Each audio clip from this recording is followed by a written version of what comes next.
त्यातून कलिंगड आणलेलं आहे.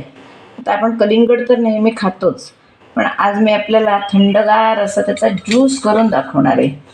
त्याच्यासाठी मी आता पहिल्यांदा काय करते तर छानपैकी कलिंगड कापून घेते. या कलिंगडाच्या सालीची भाजीसुद्धा होते, ती पण मी एकदा तुम्हाला करून दाखवणार आहे. छान भाजी होते आणि मी तुम्हाला करून दाखवणार आहे. कारण कलिंगड काही वेळा काय होतं, चव नसते, मग काय करायचं, मग असा ज्यूस काढला, ज्याला वाटली तर हवी तर साखर घातली, चांगलं असेल तर साखर घालायची नाही, पण नाही तर थोडी साखर वगैरे घालून असा छानपैकी आपण ज्यूस करू शकतो आणि आलेल्या पाहुण्यांनाही देऊ शकतो आणि आपणही उन्हाळ्यात छान असा ज्यूस पिऊ शकतो. असं कलिंगड व्यवस्थित काढून घ्यायचं छानपैकी. त्यानंतर ते बारीक चिरून घ्यायचं. कलिंगड मोठं चिरलं तरी काय हरकत नाही, कारण मिक्सरला लागायला काय प्रश्न येत नाही. बी असेल तर काढून टाकायची. बिया याच्यात फारच कमी आहेत, त्याच्यामुळे कलिंगड चांगलं आहे. असं काप घ्यायचं.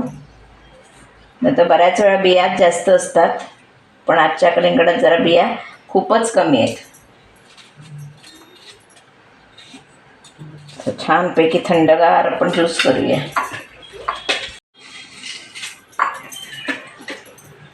बघा, बिया असतील त्या काढून टाकायच्या, नाही आहेत जास्त बिया.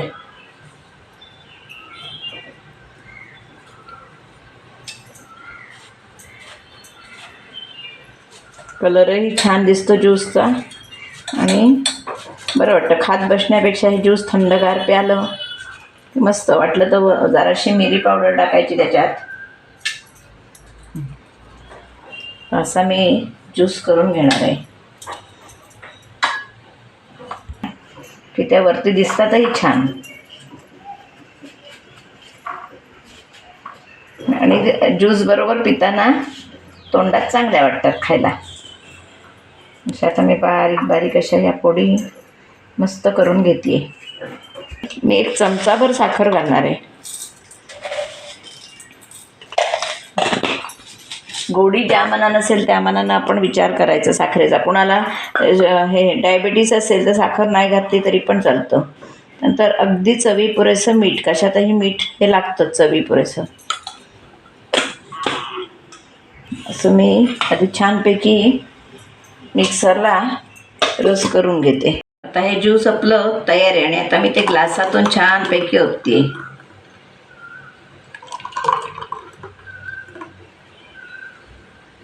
एकदम सुंदर असं दिसतंय बघा, ताजं ताजं ज्यूस. आता आपण थोडेसे हे तुकडे टाकायचे, म्हणजे आपल्याला खाताना ते छान वाटतं.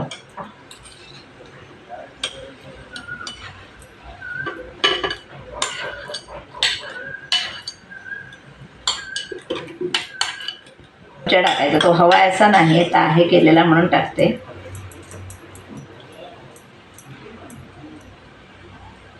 एकदम सगळं रिच आहे.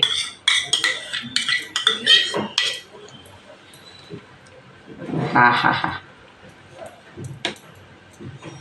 एकदम मस्त. मी अगदी किंचित त्याच्यावर ब्लॅक पेपरची पावडर घालणार आहे, काळी मिरी पावडर. त्याने एक वेगळा स्वाद येतो याला. आपला कलिंगडाचा ज्यूस पिण्यासाठी तयार आहे. आम्ही आता कसा केला, त्याच्यामध्ये काय काय घातलंय, खास उन्हाळ्यासाठी आम्ही रेसिपी दाखवते तुम्हाला. म्हणजे पटकन पाहुणा आला तर काय करायचं असं तुम्हाला प्रश्न नको.